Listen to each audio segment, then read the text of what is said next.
A história começa com 6 crianças dizendo que vão se tornar caçadores de tesouro e serão os melhores heróis do mundo, e um dia vão para a capital, Zebirudia. Agora, mais à frente do tempo, nos é explicado pelo suposto prota que caçadores de tesouros são como astros na capital imperial. Eles viajam pelo mundo por cofres de tesouro e pegam objetos preciosos por lá, mas é arriscado, pois eles enfrentam monstros, chamados fantasmas. E vemos que um clã de alto nível está recrutando possíveis novos membros com uma entrevista em um bar, o que é bom, pois se o caçador buscar algo maior, é mais fácil com um grupo bom. Mas o prota diz não conseguir fazer isso. Então, uma jovem moça, que estava atrás do prota, o pergunta se ele veio atrás de um grupo também. Ela pede desculpas por chamar ele do nada, mas ela queria aliviar o clima pesado, e ele parecia ser bem amistoso. Então ela se apresenta como Ruda, e diz que acabou de ir para o nível 3. Então nosso prota se apresenta como Kurai. Então Ruda explica que estava caçando sozinha, mas o cofre, Ninho do Lobo Branco, foi demais para ela. Logo, a pessoa da frente não acredita que ela tenha ido naquele cofre sendo nível 3, e começa a zombar dela. Eles até ameaçam a sair na mão bem ali,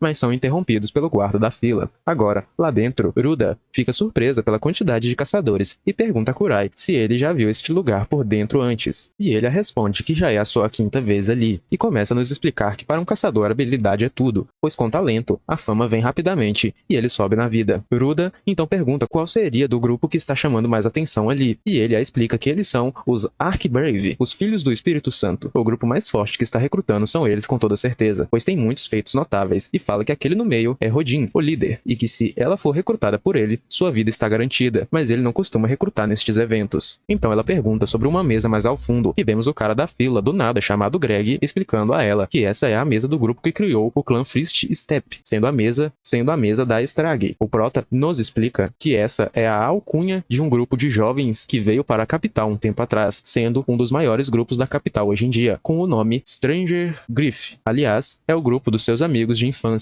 Greg então fala que há boatos que pela primeira vez na história a Estragre vai recrutar novos membros, por isso o local cheio de caçadores solos. Então vemos um caçador revoltado, perguntando onde está a Estragre, pois só veio ali para entrar no grupo dos mais fortes, pois reconhece seu valor sendo nível 4. Mas logo uma jovem moça manda ele se colocar no seu lugar. Até tentam falar para ela deixar isso pra lá, mas ela insiste em mostrar que ela que é a merecedora de estar na Stranger Griff. Então todos começam a colocar pilha para ver os dois brigarem. Mas antes, o prota chama Ruda para irem para fora, pois não quer morrer ali. A luta está prestes a se iniciar, mas a jovem moça vê o prota e abandona a luta. Então ela pergunta ao seu mestre o que ele estava fazendo. Rodin aparece também e fala que sem o mestre do clã e líder da Strangre não podem iniciar nada. Então, o narrador nos conta que estamos na era de ouro dos caçadores, e de todos os talentos, havia um homem chamado Kurai que estava acima de todos. E essa é a história de como ele se tornou o líder e o mestre do clã mais forte. Alguns anos atrás, quando eles chegaram na capital, estavam terminando cofres iniciantes em tempo recorde, e vemos o prota criança ainda sendo salvo pelo seu amigo, mas por algum motivo seu amigo pensou que ele estava bancando a isca. Todos ali tinham o mesmo sonho de virar caçadores, mas diferente de seus amigos talentosos, ele era extremamente comum, e se ficasse junto a eles, era questão de tempo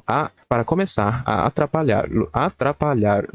atrapalhá-los. Nossa Deus. E se ficasse junto a eles, era questão de tempo para começar a atrapalhar o grupo. Mas como todos eles são legais, nunca teriam dito nada. Por isso ele tomou a decisão sozinho de deixar o grupo. Mas no dia que ele tomou sua decisão, seus amigos decidiram colocar ele como líder do grupo, ignorando totalmente seu discurso para sair. E desde então, ele deseja se aposentar da vida de caçador. Voltando para o bar, Kurai diz que se atrasou porque dormiu demais, porém Rodin acredita que isso tudo é uma piada. O prota conta que Rodin não é o único que age assim, pois todos nunca escutam o que ele diz. Então conhecemos o nome da jovem moça, chamada Tino, uma aprendiz da amiga de infância do prota chamada Liz. Então, Rodin pergunta a Kurai se ele já viu um membro em potencial. Logo, ele pergunta a Rodin se ele aceitaria um membro se ele dissesse que viu um.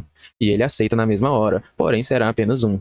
Tino logo fala que seria uma honra ser escolhida, mas seu coração já escolheu que irá se juntar a ele, e não ao Rodin. Logo vemos o caçador revoltado de antes, se apresentando como Gilbert. Kurai pensa que depois de Rodin o treinar, ele até poderia ser bem útil, mas como ele é ruim em julgar pessoas, ele vai escolher na sorte. Então Gilbert será recomendado, mas com a condição que ele mostre a Kurai que é forte o suficiente para não perder. E logo, ele dá o exemplo de si mesmo, que nunca perdeu depois de virar caçador. Mas Kurai nos confessa que também nunca esteve em uma batalha real. real. E logo ele tira um dos tesouros de seus dedos e anuncia que quem pegar aquele tesouro será recomendado para a Archbrave. Ao jogar o tesouro, Gilbert pega, mas Tino logo dá a ele uma joelhada e ele deixa o tesouro escapar de sua mão. Então todos começam a fazer a maior bagunça no bar para tentarem pegar, enquanto Kurai aproveita para sair pelos fundos. No dia seguinte, vemos que a briga virou notícia na primeira página do jornal, e a jovem mulher chamada Eva fala que a Associação de Aventureiros quer conversar sobre isso. Ela também conta que o Rodin leu a matéria e achou engraçado.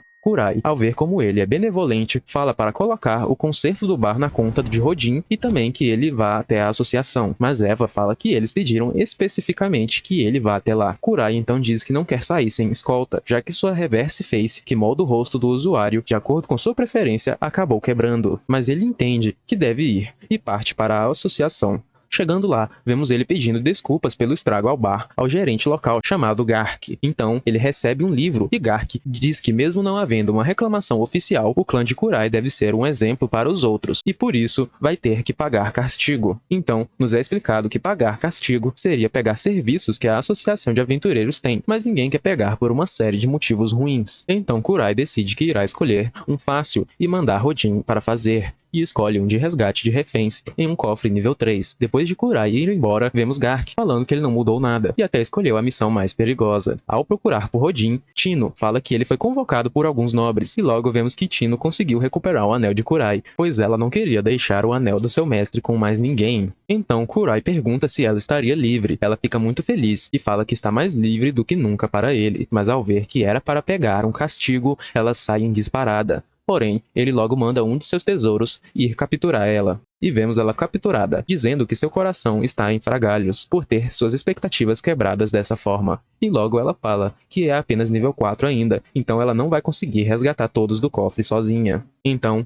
ao ver que o cofre da missão é no Ninho dos Lobos Brancos, ele resolve chamar os caçadores do início do episódio para acompanharem ela.